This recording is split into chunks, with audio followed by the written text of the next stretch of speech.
Okay, it's going to be a quick recap of the NCAA tournament. So the tournament is finally over. I wanted to talk about it this year because this is a weird year in terms of where it falls. Usually it's during WrestleMania weekend, so it's very difficult to talk about, both events. But the side effect is this year WrestleMania is going to fall, during the start of the playoffs.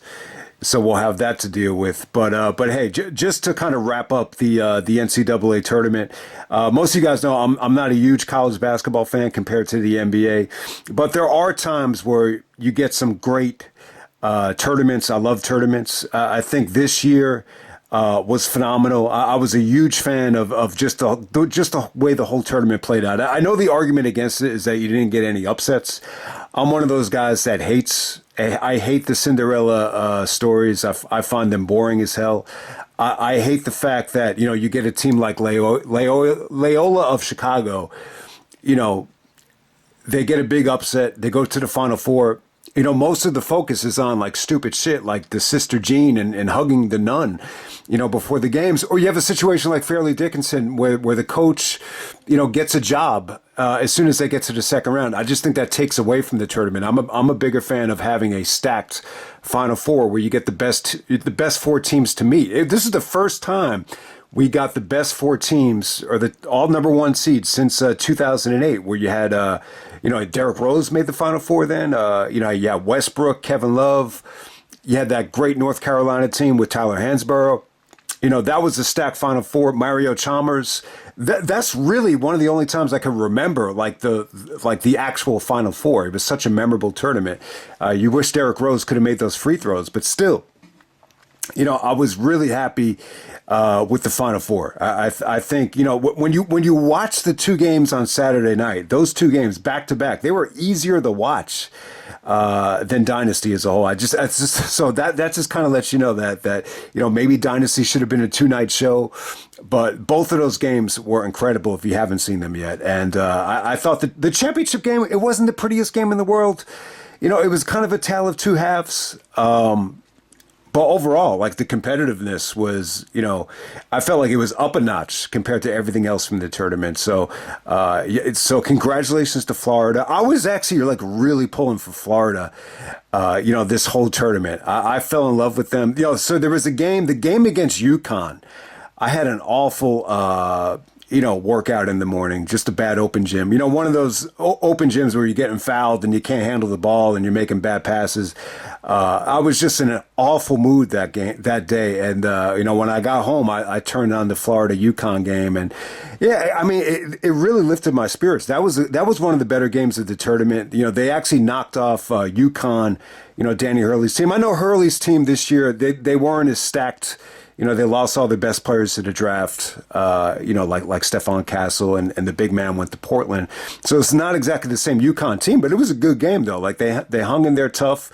And, that's the first game where I said, wow, this kid Clayton is just awesome. So I've become a huge fan of, this kid Clayton. His name is Walter Clayton Jr., brings back memories. My first point guard in AAU, his last name was Clayton, and he was fun to watch as well. My only beef with him was that he quit every single team that I was on. But, fun to watch, though, this kid Clayton. He's going to be a hell of a player. What really impresses me about him is, he kind of knows when to speed the game up and take it over. And he's just so good at, he can take anybody one-on-one. Like, he really can. He can finish with either hand. And the most impressive thing is he could shoot going to the right. He could shoot going to the left. Most players that young, aren't, can't do that. Most guys that go right want to, cross over, go left and shoot left. But, this dude already can go either way. People have been comparing him to, I've heard comparisons to Steph Curry. They compared him to Jalen Suggs, from Gonzaga. I think the easiest comparison is Jamal Murray. He's probably better than Jamal Murray. I think Jamal was better at certain things. Like him and Jokic in the pick and roll is, unstoppable. But I think one-on-one, this dude is probably the better talent. But yeah, you hear comparisons to all these different players. But, what was really interesting about Florida was just, how fun they were to watch. And it wasn't just Clayton. I thought the two big men, that kid Howell was really impressive. Condon had a phenomenal game in the in the championship game. I just thought, I thought they were fun to watch. The two big white dudes that could jump. But they did anything they could to win. They didn't really care about scoring. And, just the way that they celebrated, too, after every victory. Sometimes they didn't really score. It didn't really matter who scored. Especially in the game against Auburn, it just felt like all they cared about was just, getting Clayton going, and they were just doing the dirty work. But in the championship game, when Clayton had an awful first half, I just think Houston did a really good job of, trapping them. They put a lot of pressure on him. They put bodies on him, especially in the pick and roll. There was just nothing there. But I think the second half, the big men really stood, they really stepped up. And it was even other guys, too. Like, guys I didn't even notice against Auburn, like that kid Richards, even that kid Aberdeen, when he took it to the basket, he had a really, nice layup there, which was huge because when you go back to that game, I thought really the tide turned.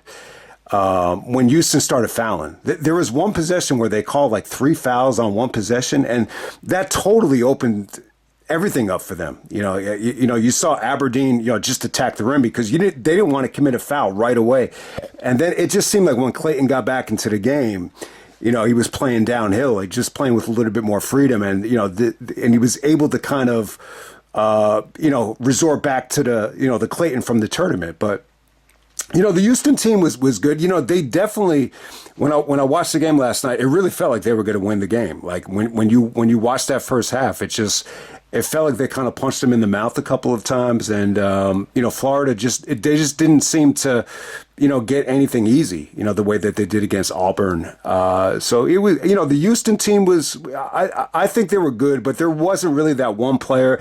Maybe besides Cryer, like that really impressed the shit out of you. They were just, Kenny Smith would call them the beach body team.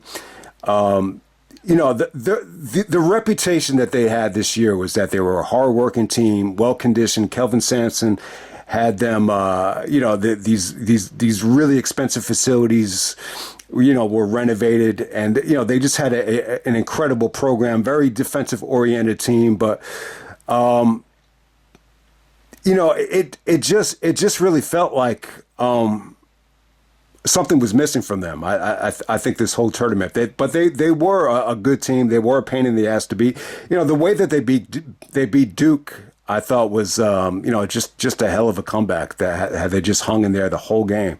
So give the Houston team credit, but it's almost like a curse. It really is. It's almost like the curse of.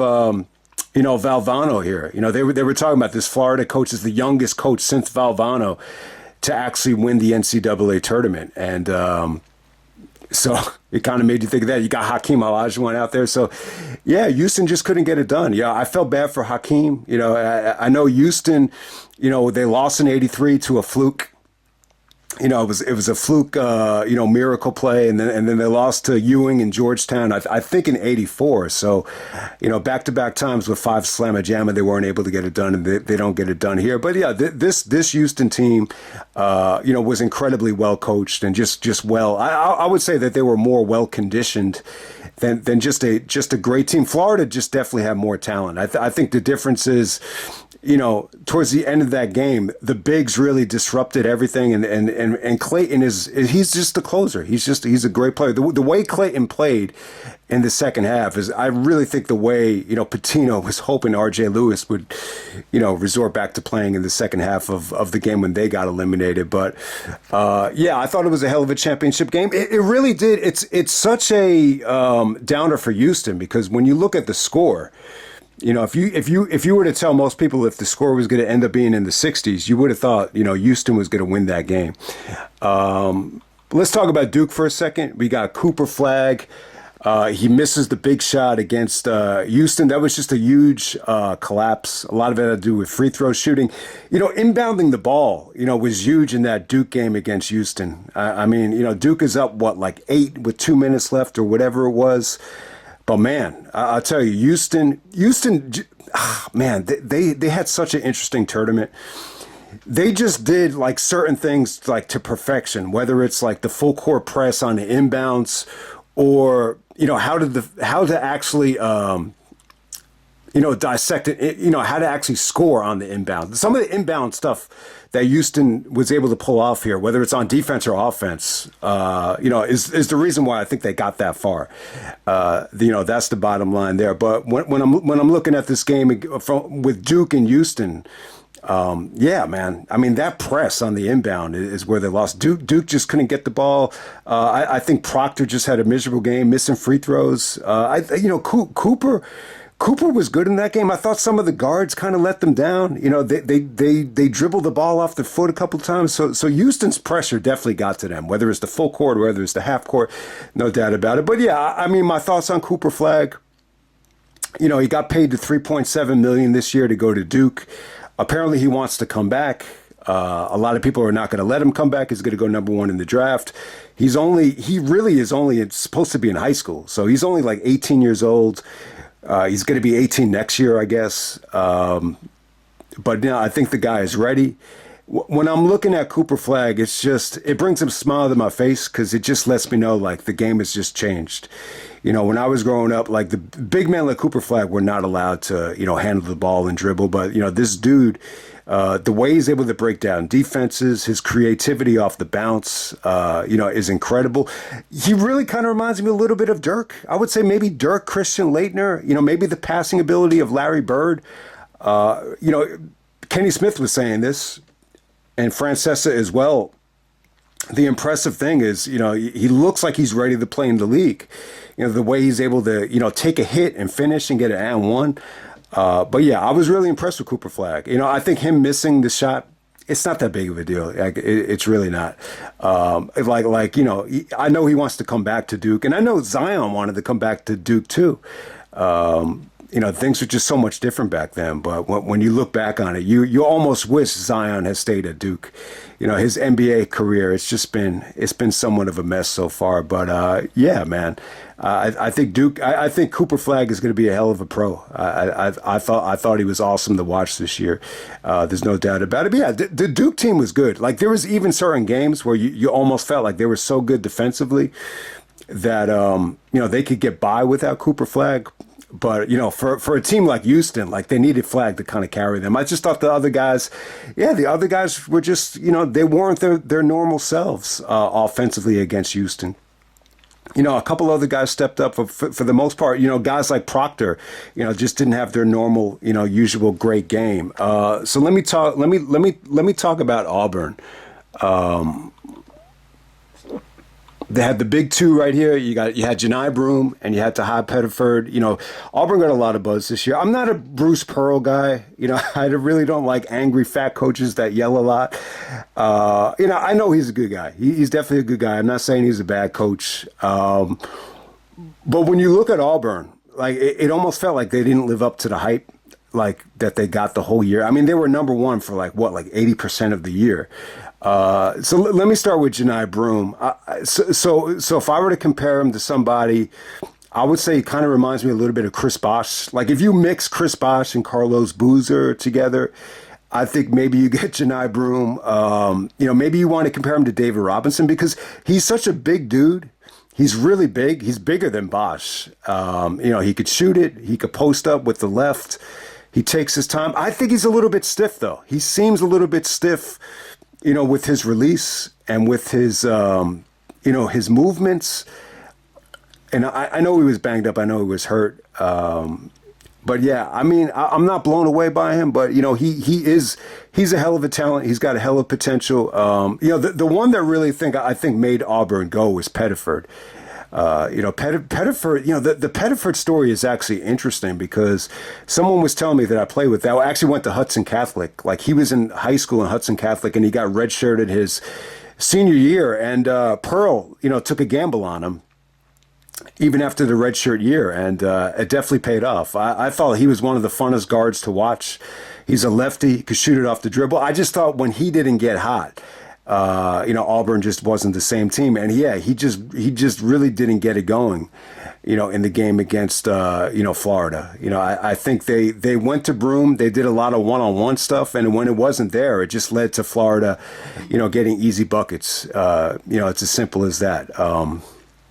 So yeah, I think the Auburn team was good. I kind of felt bad for Charles Barkley at the end of it, but even he was saying Auburn should have sped the game up a little bit more, and you know I really am under the I really believe that if you constantly feed the post over and over again and you can't convert, like that's what's going to lead to like easy fast breaks every single time. And I think that's one of the reasons why playing in the post has kind of it's deteriorated in the NBA over time. Rick Pitino and St. John's. So St. John's actually, they won the Big East tournament. Trying to think. All right, so they won the Big East tournament. They actually beat Creighton in the Big East tournament, and I think that was one of the other things about this NCAA season. I think even most people were bitching that we didn't get like a lot of upsets like in the first couple of rounds. I think the conference tournaments felt really meaningful this year. I thought they were competitive. Going all the way to Selection Sunday, and then they put the brackets together to put Pitino and Calipari against each other. So Arkansas actually upsets Kansas, believe it or not. And, Pitino gets a huge victory over Omaha, which you saw in AEW, the Outrunners celebrate with them. But they ran over Omaha in the second half of the first round tournament matchup. And then, surprise, surprise, Pitino faces Calipari. They just happen to have, shows on Vice simultaneously at the same time.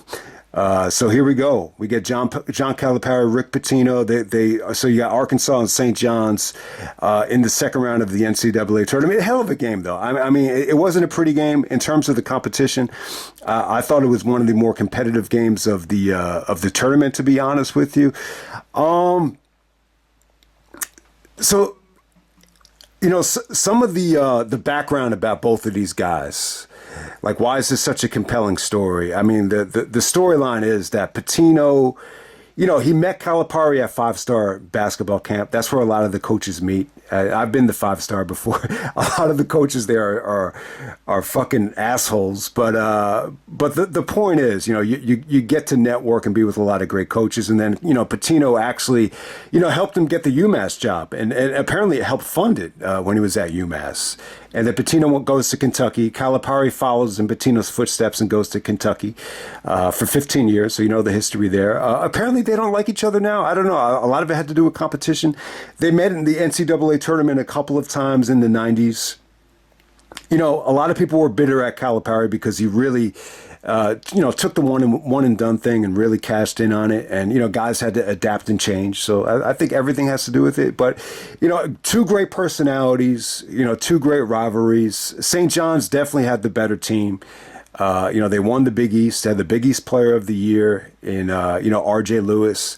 Apparently, the Arkansas team got off to an awful start. I didn't watch a lot in the beginning. I didn't really start watching anything until football season was over. I tried to just stay away from the NFL this whole season. As soon as I heard about the Kansas City, the stuff about Kansas City and the games being fixed, I totally boycotted the NFL season. I'm somewhat regretful of it. But hey, the bottom line is, with this game right here, it was an awesome game in terms of the competition. I thought Arkansas, they seemed to just really gel and get better as the year went on. And if you look at both teams, Arkansas just seemed like they were more cohesive, more together. They were more engaged. I don't know what went on with St. John's. I think the biggest reason they lost is because of foul trouble. A lot of the guys got into foul trouble. They're one of their best players. The big man gets into foul trouble. That's like a recipe for disaster. If you get into foul trouble and then you got your best player kind of having an awful game and forcing the issue. So it was a nightmare. It was an awful way to end the season after such a great year. I mean, think about it, man. Like I don't know how many people were really glued into St. John's, but in our area, there were people, watching, college basketball that normally don't watch. I think Pitino, being from New York City, being from Queens, it felt like such a great story, a full circle story. A lot of people could relate to Pitino. I think he reminds a lot of people of, Al Pacino from The Godfather, with just how passionate he is about the game. They're two great personalities. So this was a match made in heaven, but somebody had to lose. I think Calipari actually could afford to lose this game. I think the expectations were just zero, for Calipari here. But, Pitino ends up, losing this game. He ends up benching RJ Lewis. I'll tell you, so if you watch the way the game goes, RJ Lewis basically goes 3 for 17. It's almost like a Starks-like performance. Pitino actually, did compare it to Starks. He mentioned, John Starks' name. I love John Starks to death. I'll always, support him of that 2 for 19. I think Riley made the right decision. But for as many people that bash, Riley, for for leaving in Starks, so now the shoe is on the other foot. So you got a guy that's having a miserable game and you take him out. And now the criticism is, Pitino should have stuck with him. He's a great closer. He could have finished the game. So it's like you can't win. I think with this situation right here, I think Pitino knows something that we don't really know yet. I think there was, I think with this NIL situation, where you got guys switching teams, and you got offers being made every step of the way. Big East Player of the Year. Maybe Pitino just knows that there was ulterior motives, and he just noticed. He saw him not getting back on defense. He was clearly forcing a lot of shots that he normally didn't force, and Pitino just thought they were better off without him. So it is what it is. I think you can make the argument either way. But, yeah, I mean, there's no right or wrong answer. I mean, there's really not. But, I think Pitino is at the point in his career where he's so decorated, and he did such an, amazing job turning this thing around. And, it's hard to get on him about it. So I'll give Pitino the pass here. I don't think you need to kill him about it. Anyone that thinks he should be fired, I think that's just ridiculous, I think the Stark situation is a little bit different than this. I think this NIL situation with, players constantly changing teams. I just think it's a rough thing. It's something that we really never experienced yet, and I just don't know if Pitino is cool with it, especially if the cat is out of the bag. So Pitino must have known something that most people don't really know yet. And the bottom line is he's telling this kid to go to the NBA. RJ Lewis is not coming back. He's going to another team. So it was just an awful way to end the season. I mean, it really was. On the other side, though, I think Calipari had a great bounce back year. I mean, I think he did. I think he knows how to get under players' skin. He knows how to motivate them. Look, if you wet the bed and are playing like a pussy, Calipari will get on you and let you have it. But the flip side to it is he's very supportive. He acts like he cares, and he's just like Pitino. They're both very similar, but they're both very different. I think Calipari is different in terms of his personality in some ways. He almost seems like he's a little bit more generous. I would say Pitino's more of like a basketball psycho, if that makes any sense. But I think Calipari had a great bounce back year. I think the situation at Kentucky had run dry. I think things have just been changing for years and years and years, especially with the NIL thing, that what made Calipari great just doesn't work anymore, especially when you look at the guys he recruits. Like, to me, like, he always recruited, guys based on potential, like, rather than skill. So I think it definitely ran its course, especially with the fan base. I mean, I wasn't really blown away by Kentucky this year, but the bottom line is I think Calipari got a huge shot of adrenaline. I thought he looked good this year. I think he just seemed, so much more into it, when you watch the documentary and especially when you watch this game against St. John's, and it's different too. He's got a mix of young players, older players. They brought in that kid Davis from Florida Atlantic that made it to the Final Four a couple years ago. That kid Boogie was really good, who ended up getting hurt. It's funny though. Anytime Calipari was cutting or doing interviews about this team, he kept on saying the same things. He's like, I'm still learning. He's like, we're still learning. He's like, I'm still learning. Like, it seemed like every single time. But, yeah, I mean, it really was. It was a learning experience. And they definitely seem to get better as the year goes on. So I think there's definitely I think both teams are going to be better next year. And, yeah, it really makes me want to see these guys get to the Final Four. I think that would be really cool. But I just find it funny that, the NCAA had it set up so they would meet in the second round. But my favorite quote about Pitino the Calipari was, someone asked him, like, how come you and John don't get along anymore? He's like, I've known John Calipari for over 30 years. And, with John, it's always the same thing. Somebody's out to get him. Somebody's out to screw us. Everybody in the world is against him. That's my favorite, quote about, Pitino the Calipari. But it's such a shame, man. I'll tell you, like Spike League up behind St. John's. I have family members getting into St. John's. This is the first time, like, St. John's has been relevant since, like, 99. I remember like it was yesterday, man. We had like the end of the season awards. And, one of the coaches was like getting anxious and he was like, he wanted to leave. He's like, oh, yeah, he wants to watch Maryland versus St. John's. That's when Maryland had Steve Francis. And I think St. John's had, what's his name? St. John's had Ron Artest. So that goes back a long way, man. I was actually at the game when, Pitino met up with Chris Mullin. It was a high school tournament game. I was working at the game, and so Pitino comes in to recruit. Chris Mullin's coaching St. John's at the time. He's coming in to recruit, and it was like two brothers like seeing each other for the first time in years. I don't even like if you look at them, like they weren't even watching the game. They're just talking the whole time. They have so much history. So Pitino is, man, I would give my left nut, just to have had him as a coach. Growing up, there's just something special about him. And when you're looking at Michael Jordan's like psychotic competitive drive, like he really doesn't have a lot of peers.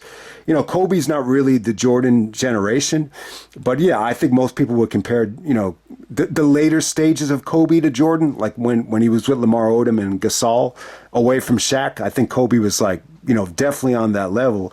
But when you're looking at guys that had Jordan's level of intensity, his level of a competitive drive, winning at all costs, a lot of it is coaches. Like Jordan, the only guy he said is on his level was Pat Riley. But I would say Pitino, especially in college, Pitino in the NBA, I think he had some rough luck. Even Jordan kind of ended his dynasty with the Knicks in '89. But yeah, the Calipari Pitino thing was, I think it was great for college basketball. I think the personalities, the documentaries, the story of redemption and comeback for both guys. Both guys have been through a lot. Calipari getting ostracized at Kentucky for years for not being a great X's and O's coach, being more of a bullshit artist. And that Pitino, the scandal at Louisville with the strippers, which apparently had nothing to do with, unfairly, scrutinized out of the NCAA for years. But Pitino, he's one of these guys, man. Like if he's not coaching, like he can't sit still. That's how it kind of comes off to me. But yeah, man, I loved it. I wish, somebody, so I'm really happy for Calipari though. I'm a huge Calipari guy. Even though I think he is a little bit of a bullshit artist. I mean, let's face it. But he'll get you to play your ass off. Both coaches, but especially Calipari, man. I love that guy. But yeah, just some quick extra thoughts on the NCAA tournament in terms of like the conferences here. Like, so if you really loved watching this tournament, who do you really think had the best conference? Houston getting all the way to the end, I thought it really made the Big 12 look good. I really think it did, especially Texas Tech. Texas Tech, they beat Arkansas. That was one of the best games of the tournament. Actually, Texas Tech had some of the best games of the tournament. The game against Florida was great, and then the game against Arkansas, was really good. That was, they were losing the whole game, and then they hit the last shot to win. The game against Florida as well. They were winning that whole game. They probably played better against Florida than anybody. They were dominating that game. They were feeding it into the big man. So Florida would never. Man, they really didn't overreact and double team guys, and I think it paid off. I think double teaming the post is a recipe for disaster, especially when you got great shooters like Auburn had. But with Texas Tech, man, the guy down low, he had a lot of girth. I think his last name was Williams. Man, he was really dominating that game, and then Florida flipped the switch, and they ended up winning. But yeah, Texas Tech had a phenomenal tournament. Arizona ended up losing to Duke. Arizona didn't really blow me away. I know they had Caleb Love. Caleb Love and, RJ Davis have been in this tournament for years now. But yeah, I think Arizona was good, but I think once they ran into a team like Houston, they looked very average. They actually got blown out by Houston in the Big 12 conference tournament. Kansas has had a down years. So this is why I think a lot of people just slept on the Big 12 because of Kansas. I think people looked at Kansas just not having like a Kansas year. They were predicted to be like number one in the preseason, and then they were just very average. They ended up losing to Arkansas in the first round of the tournament. I didn't really watch much of Oklahoma, but Oklahoma loses to UConn in the first round of the tournament. So it's tough to say. It really is. Iowa State had some injuries. I know that. They ended up losing to Ole Miss. Baylor ended up losing to Duke. The Baylor team was good, but they obviously not as good as a couple of years ago, when they played, Gonzaga in the Final Four. But overall, the Big 12 was really interesting. The fact that Houston, went all the way to the championship. And, even Kelvin Sampson said, the reason we're so good is because we entered the Big 12. Houston has been in like different conferences for years now. The conferences were so much different like 4 or 5 years ago when, they were in the All-American Conference. It just feels like they've been switching conferences every year. But, and then BYU as well. BYU had a tremendous year. They ended up losing to Alabama. So, yeah, I think the Big 12 was good. But, I don't know if they were as good as the SEC. So let's jump to the SEC now. So Arkansas actually lost to, Texas Tech, which, you could argue that was the game of the tournament. I thought Ole Miss was really impressive. That little white dude, scrappy little white dude, had some really big shots for them in the conference tournaments. And so they end up losing to Michigan State. Florida wins the whole thing. So that's good for the SEC. Auburn actually loses to Florida. Alabama got blown out by Duke. So when you watch the game, so that's the game. Like that's the game where it felt like Duke was so good defensively, and Duke was really one of the best defensive teams too. I think Houston was the best defensive team, but if you look at Duke's like length, they were really difficult to score on, especially against North Carolina in the conference tournament game. That first half, it looked like North Carolina couldn't do anything on them. But yeah, Alabama looked extremely average against Duke. But I think a lot of people liked Alabama to win this whole thing. I think that lefty Sears is a hell of a player. They definitely had a lot of talent. I just think when they ran into bigger teams like a Duke, it was just a bad matchup for them. But I think they probably could have. They probably had a huge shot of beating either Auburn or Houston if they got that far. Mississippi State loses to Baylor. Tennessee lost to Houston, but they beat Kentucky. The Tennessee team is interesting. Trying to think, who won the SEC tournament game, the championship, the SEC championship game between Tennessee and Florida, because they made it to the championship. I can't even remember. I'm assuming Tennessee won that game. So, wow. That's really, really interesting. If Tennessee was able to go all the way to the SEC tournament championship game and possibly win it. But they looked awful against Houston. See, this is what makes me believe maybe the Big 12 was better than expected. Because you see how awful Tennessee was against Houston. Houston, hey, man, say what you want against them. They made teams feel uncomfortable. Tennessee had 15 points at the half against Houston. But they beat Kentucky.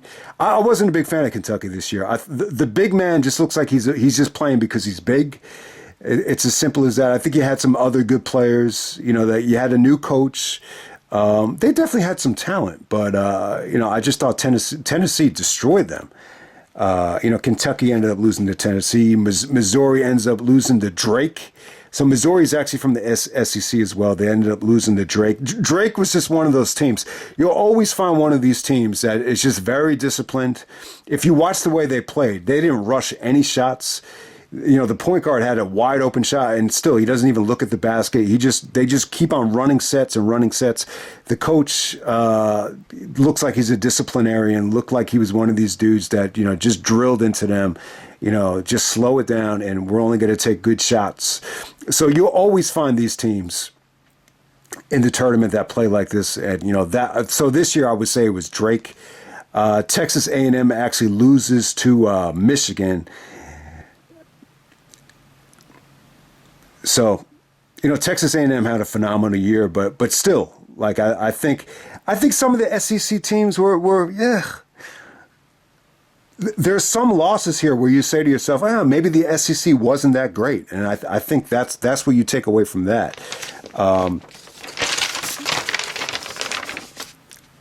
So let me see some of the Big Ten teams here. So we're going to go to the Big Ten. Wisconsin actually lost to BYU. Maryland actually lost to Florida. Let me talk about the Maryland thing. You had the Crab Five thing, and they had a really good tournament. They had some, buzzer beaters. They definitely got a lot of attention. Not a lot of attention, but, they definitely created somewhat of a buzz. So the big thing with Maryland is Kevin Willard. Willard was telling everybody for 2 weeks that he wasn't going to take a job at Villanova, and he ended up taking it. And, Scott Van Pelt actually did an interview where he just said that he screwed the school because now they have, he just left them zero time to recruit and to use the NIL money and all this other stuff. And, Van Pelt just thinks that Willard, screwed the team over. He just feels like he just should have been honest with the team. But, that Kevin Willard guy, somewhat of an anal guy, somewhat of a psycho, taking the Villanova job. The Villanova coach actually gets fired. Jay Wright does not want to return to coaching. He's happy with being on TV. Willard's definitely a good coach, but he comes off to me like he's a prick. He looks like an asshole. I think, the word anal, fits him very well. So, yeah, the fact he feels, Van Pelt just thinks Maryland is screwed and they're not going to be able to recover from this after this, the Crab Five. You got a lot of these guys just leaving. But I think the Big Ten was solid. Wisconsin, Maryland, Illinois actually lost to Kentucky. So what does that tell you? Maybe they're just not as good as the Big 12, the SEC. Michigan State lost to Auburn. Michigan State overachieved. Now, I didn't think much of the Izzo team, especially the way that they lost in the Big Ten tournament. They had a bad break. I think they lost to Wisconsin. There was some controversial, no calls at the end of that game, but they made it all the way to Auburn. And I thought they were okay against Auburn. They didn't look as bad as Tennessee did against Houston, which was the same day. The Michigan Wolverines, I think Michigan had a good season. They really did. They actually, they won the Big Ten tournament, but ended up losing to Auburn. So yeah, I think the Big Ten was solid. I think it was good, but I just wouldn't say that they were as good as the SEC or even the Big 12. But they were probably better than the Big East. So when I'm looking at the ACC, Louisville lost to Creighton. Some of the teams in the ACC were underwhelming. Clemson actually loses to McNeese in the first round. Everybody loved McNeese last year, and they wet the bed. This year they actually beat Clemson. So that was good. They were actually a little bit fun to watch. I actually missed that game, but from the highlights, they actually looked fun to watch. So yeah, Clemson that was probably the biggest upset of the first round, maybe. That matchup in the I wouldn't say the Arkansas Kansas was an upset. North Carolina. So everybody was bitching about North Carolina getting into the tournament, and they blew out San Diego State. San Diego State looked nothing like they looked a couple years ago when they made it to the championship game against UConn. They actually ended up losing to Ole Miss, but Ole Miss was really good. I thought they had a great tournament. I thought they were tough. But yeah, North Carolina and R.J. Davis. R.J. Davis, it feels like he's been there forever. I was actually at the game, one of his last high school games, and man, that was like 6 years ago. So it's been a long time. He still looks a little bit small out there. I mean, they just weren't the same team that they were when they had Armando Bangkok. They lost Caleb Love. The stuff with him, Love in North Carolina didn't have a happy ending, so he transferred for a reason. But yeah, Hubert Davis looked extremely stressed. But hey, I thought they ended the year on a strong note. I actually turned off the game against Duke, the ACC championship game. I turned off the game, but they actually made a game out of it. They were getting blown out. It didn't look like they could put the ball in the basket, but when you look at the end of that game, they were right there with Duke. So give them credit. I thought they fought hard. They definitely deserve to be into the tournament. And, the committee said strength of schedule is the reason that they put them in. They definitely deserve to be in. So, yeah, I mean, Duke was head and shoulders above the whole ACC. It's kind of funny. So if Duke doesn't beat Houston, does Florida beat Duke? I think, it might have been a tougher matchup. I think some of the guards from Duke, might have made more shots. I think Flagg would have been able to. I think some of those white bigs from Florida would have gave Flagg some trouble. But yeah, that I think that's the matchup everybody wanted to see. Houston was more of a workers, team. They weren't a pretty team.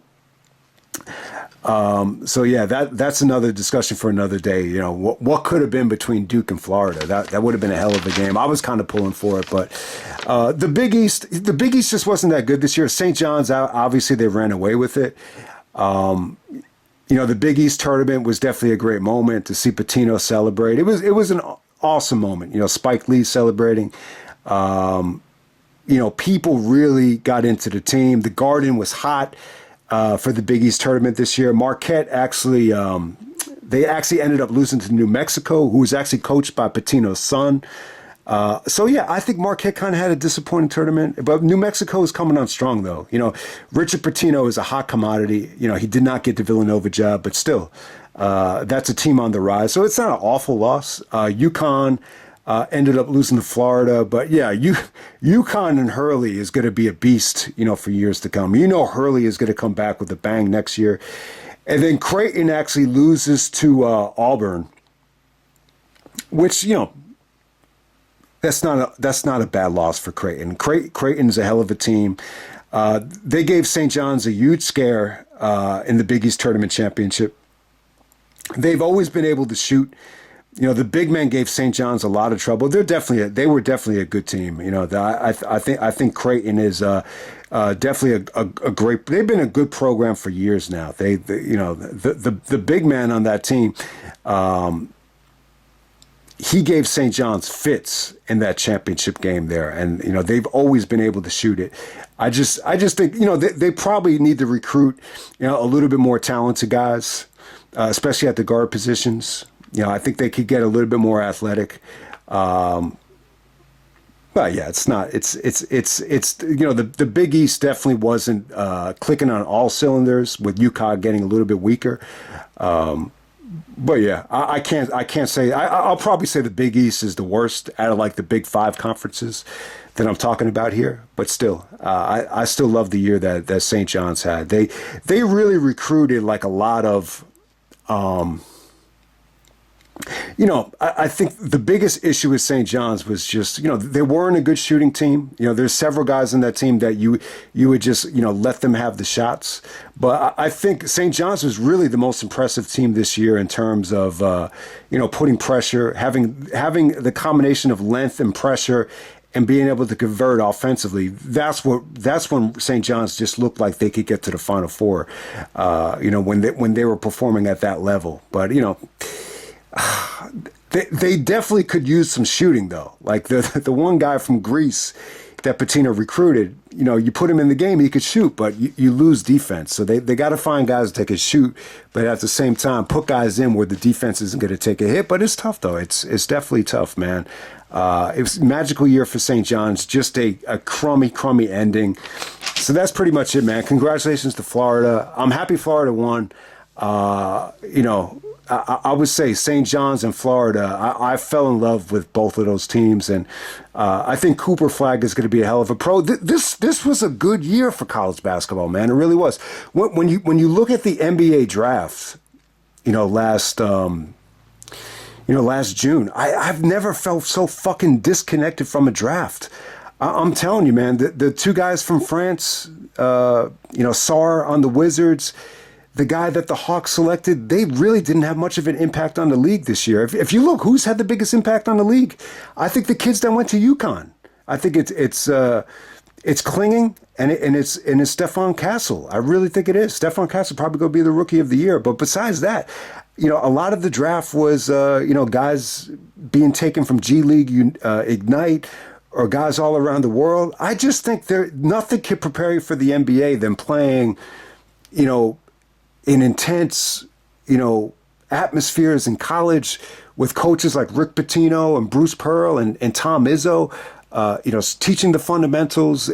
There's nothing really like it. And, I know it's a different era, and LeBron is really, like, when you look at LeBron's legacy, like, one of the things that you're going to look at is he changed the game in terms of, devaluing coaching. Like, he really has. But, to me, the coaching in college, it's always going to be there no matter what. The coaches are always going to be the stars in college.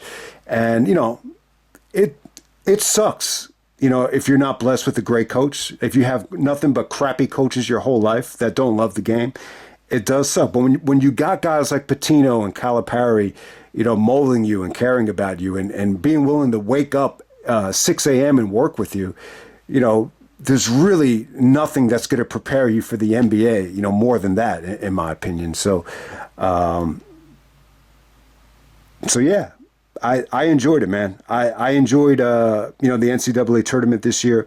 I think the NIL situation, I think it has some positives. I think it has some negatives. Long term, you can't build relationships in 7 months, like Rick Pitino said, but still, I think it created for some awesome competition this year. And I'll just end the video right there.